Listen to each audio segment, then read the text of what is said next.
Good morning, children. Let's begin today's physics class with the topic reflection of light at plane surface. Plane surface is a surface which is flat. That means the surfaces that are not curved. So we shall begin the chapter with a question, and the question is, how do we see objects around us?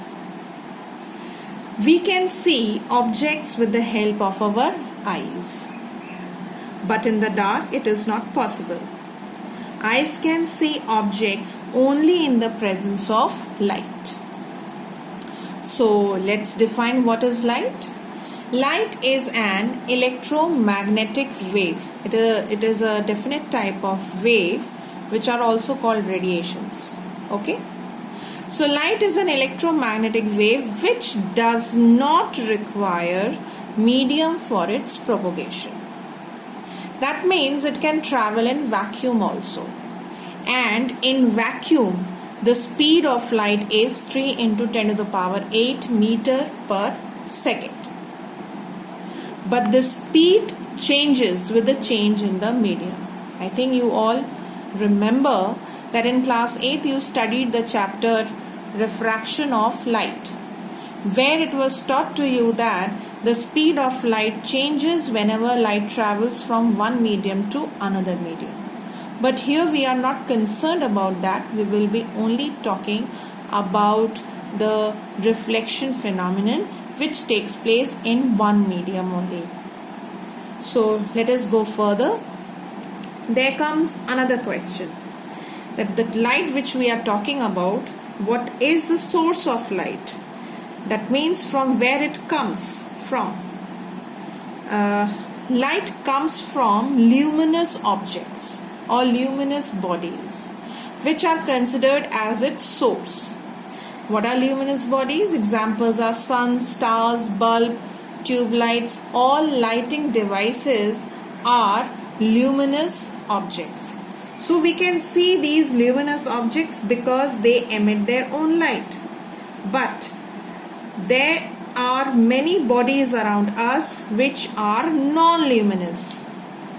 If you look around yourself in the room where you are sitting right now, you will find most of the objects around you are non-luminous, but still we are able to see those objects. So how do we see these objects? We see these objects due to reflection of light. That means the bouncing back of light on a surface. And it is just like bouncing back of a ball. It resembles exactly the bouncing back of a ball process, in which when the ball hits the floor or the surface, it comes back to you. And same thing happens in the reflection phenomenon also. You can see this figure where there is a man standing in front of a mirror. Which mirror is this? This is a plane mirror. Okay? And let's say this is the source of light. So as soon as the light falls or strikes on the human body, it reflects back in the same medium. Which medium is it traveling right now? It is traveling, say, in the air medium. As soon as it hits on the surface, it goes back in the air medium, and then it strikes the mirror. On falling on the mirror, it again reflects. That means it again bounces back in the same medium and finally reaches human eye. And as soon as this light reaches human eye, we are able to see the image of the object on the mirror. So this is a sort of, you can say, explanation of reflection of light. However, this explanation is not complete. In order to understand the phenomenon of reflection of light, we have to define it. Here we will be considering that light is a ray. Okay? And reflection is defined as the change in the direction of ray of light. And you can see over here, this was the direction initially and it changed. So when reflection takes place, first thing that you have to observe is that the change in the direction of change in the direction of light ray takes place. Now where it takes place? It takes place at the interface between two media. Now what is this interface means? Interface means the surface of separation. This human body is another medium. So as soon as light falls on the surface of this human body, it changes its direction. And similar thing happens here with the mirror. As soon as the light ray falls on the mirror, on its surface only it bounces back. It doesn't go into the surface, but on the surface reflection phenomenon takes place. So that is what is written.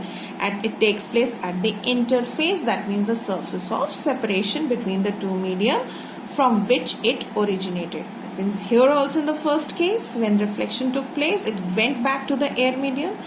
Second reflection took place here on the mirror. It again bounced back in the same medium from where it originated, and that was air. Okay, so this is the phenomenon of reflection of light, and that is its definition.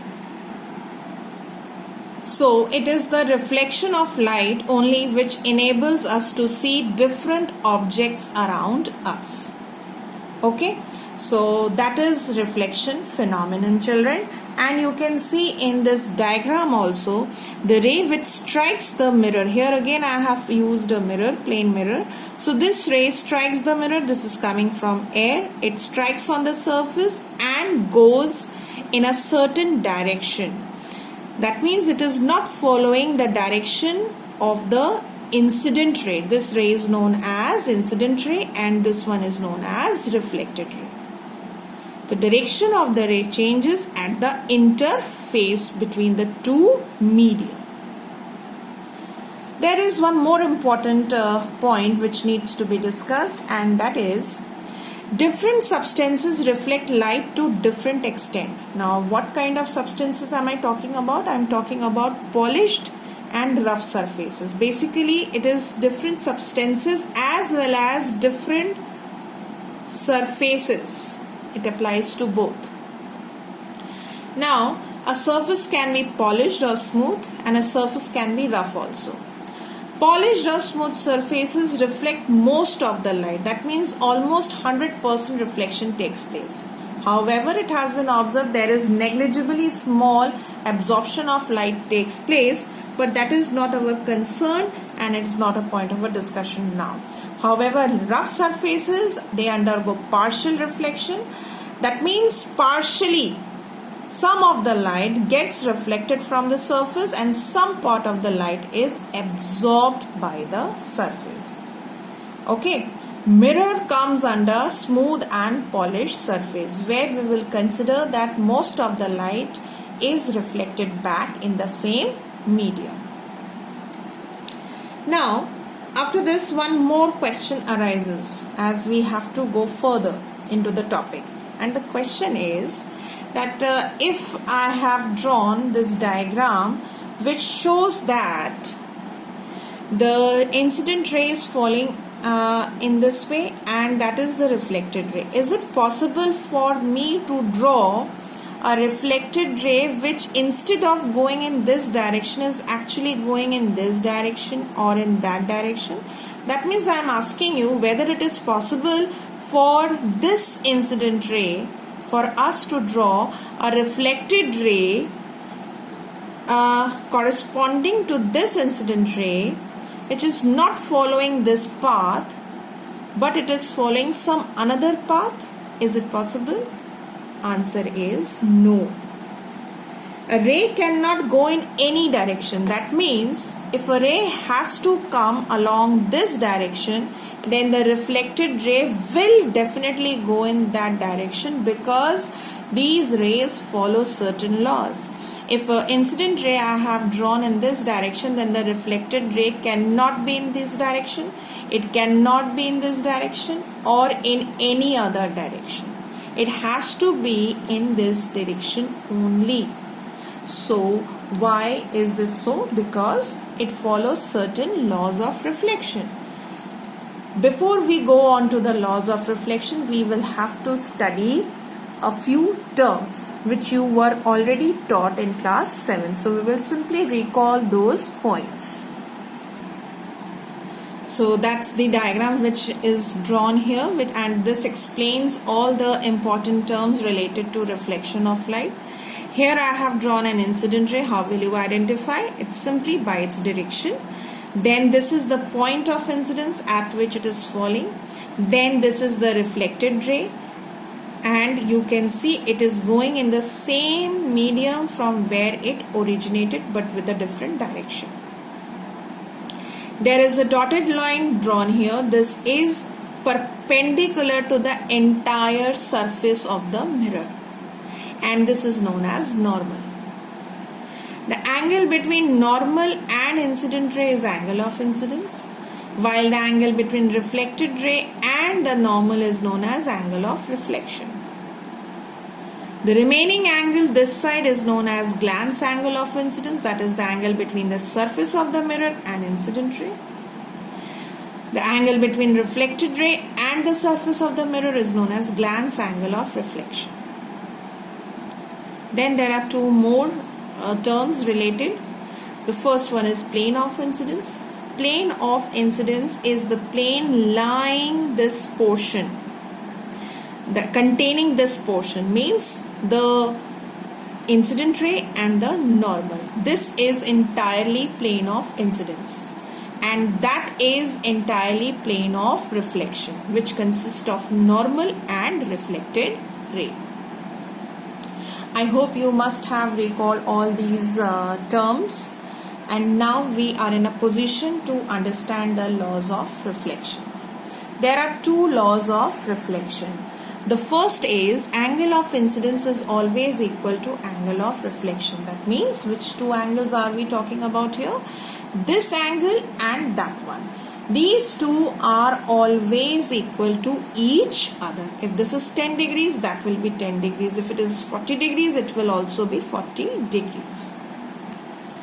Second is the incident ray, reflected ray and normal at the same point of incidence lie on the same plane, and this is why the reflected ray cannot go in any direction other than the one in which it is meant to go. That means if this is the incident ray and this is the direction of the incident ray, the reflected ray has to go like this. Okay, it will never go in this direction for this particular incident ray. It will never come like this. It will never be like this, but the reflected ray will go in this direction only, because it follows these two laws of reflection. And this we have not designed, it is in nature of light only that it happens. One important thing, these laws are applicable to all types of mirrors. Here I have taken only plain mirror, but you know children, there are two other types of mirrors also. One is concave and the other one is convex. So that was all about the laws of reflection and the related term. Now there is a question which I want to ask you, and the question is, if the ray of light falls in a certain way, how? If the light is incident normally on the surface, then what will be the angle of incidence and angle of reflection? See in the diagram, what is the direction of incident ray? This is how the incident ray is falling on the mirror. That means along the normal. This is how you draw the normal also in the dotted lines. But this is the direction of incident ray, and it can very much happen. So what will be the angle of incidence? Angle of incidence will be 0. Why? Because angle of incidence is the angle between the normal and the incident ray. In this particular situation, both are parallel to each other, and therefore angle of incidence is 0. Since I is always equal to R, so angle of reflection is also 0. That means the ray will retrace its own path after reflection of light.